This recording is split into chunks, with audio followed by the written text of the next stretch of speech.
Psychometric tests are usually timed online multiple choice quizzes focusing on specific skills, mainly used by larger graduate recruiters as the second stage of the hiring process between application forms and face-to-face recruitment stages. Organisations will normally email you a link to their psychometric tests, giving you a week or so to complete them. However you feel about psychometric tests, whether positive, anxious, or perhaps even dismissive, after all, we've already demonstrated our abilities through our grades, there are definite steps you can take to improve your scores by between around 10 and 30%. And I'll be sharing 3 of these steps with you in this video on how to source free practice tests.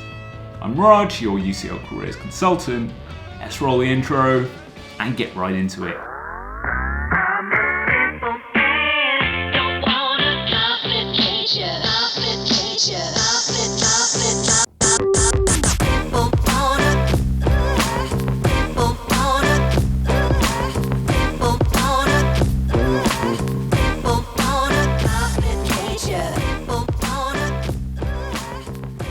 The same way I wouldn't recommend preparing for an exam at UCL by looking at past paper from Oxford, so I'd be mindful about which practice papers to use when preparing for your psychometric test.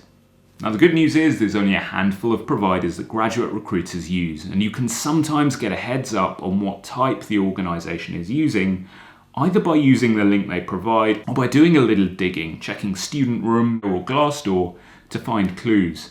Now, if you can't find this information, focusing your preparation on SHL is not the worst idea, because they're the most commonly used.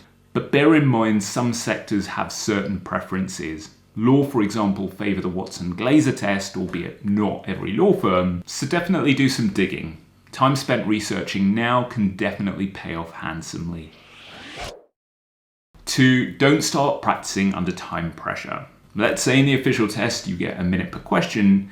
There's no need to practice under those same time constraints, and in fact, I might say that it can be counterproductive. Let's say you're doing 5 practice tests. I recommend doing the first 4 of those under 0 time pressure. In fact, taking it much further, taking a full 10 minutes for each question rather than just the 1 minute you'll get in the official test.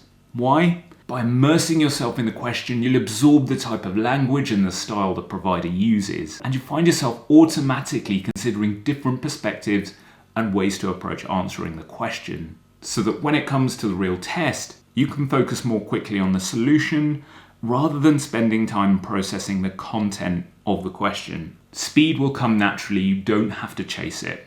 By the 5th practice test, which, by the way, I do recommend taking under time conditions, you'll realise you're absolutely flying.